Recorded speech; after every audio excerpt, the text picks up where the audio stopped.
Hello guys, welcome to ProgramDaily. This is Chris. In the last Java video we learned about logical and mathematical operators. I forgot one of them. It's the not or logical not operator, and as you can see here, my first statement up here, num is equal to 3.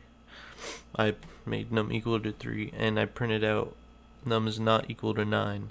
So if I print this out, you can see it says true because 3 is not equal to 9, and we all know that. But that was just from the last video. I forgot to throw that one in, but that's that one. So that's the logical.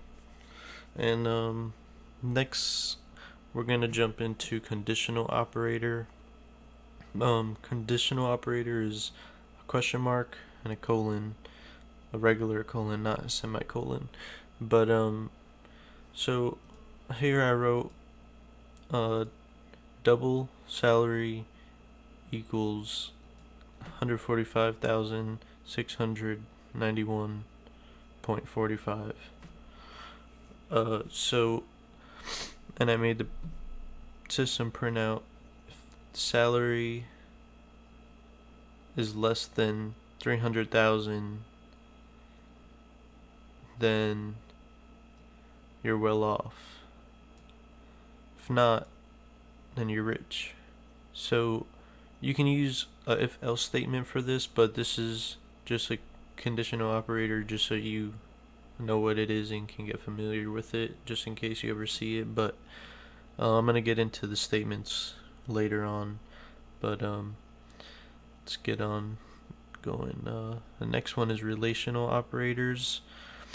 It's the double equal, not equal, greater than, less than equal to, greater than equal to, basic stuff like that. And as well as increment and decrement, they're pretty much math operators, just like addition and subtraction, except increment, it adds 1 to your variable. So if it's 1 and you put plus plus, it'll be 2. So here I got an example. I made number equal 10, and I wrote a little comment right here, post/pre matters. I'll explain that. System.out println num or plus plus num, and num is 10, so plus plus num. So I just discussed that plus plus is adding 1, so it should be 11, right? So this is going to be 11, but the post/pre matters because, okay, if you see this, num is equal to 10, before it prints out the line, it's adding 1 to the variable. But if I so okay, we're looking here, it says 11, right? Because 10 plus plus 1, well, 10 plus 1 is 11. So now let's say we write it in the back, and now it's 10 because it's gonna use the original variable and then it's going to add another one once it's used again. So let's say, okay, let me just cut this out real quick. Okay, so you can see the first is used here and the second one is used here. So it's 11, 10 is the first one, and then 11 because it knows to bump it up to 1 because we use plus plus after. So there's the post/pre part of that. But just paste that back in there. Okay, so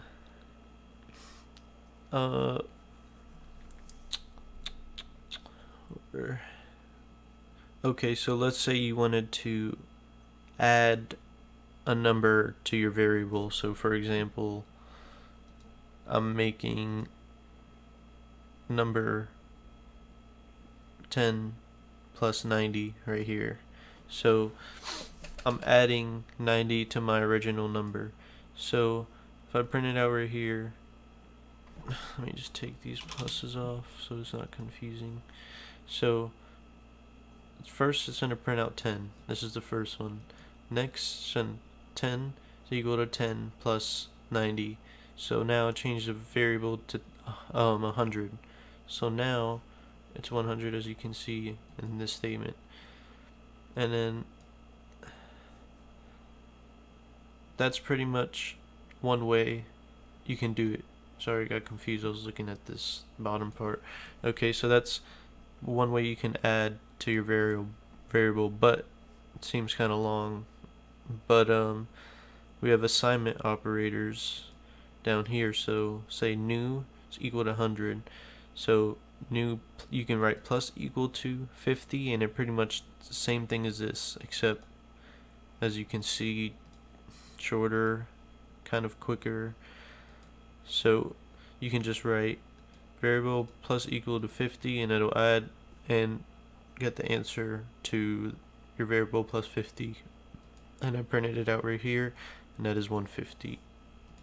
So I covered up on how to, the last logical operator that I forgot, I taught you guys conditional operators, increment and decrement, and relational operators, and why putting it before or after the variable matters, and assignment operators. So in the next video we're going to review, and we're probably going to make our first little mini kind of program type thing. So stick along, and I'll see you guys in the next video. Goodbye.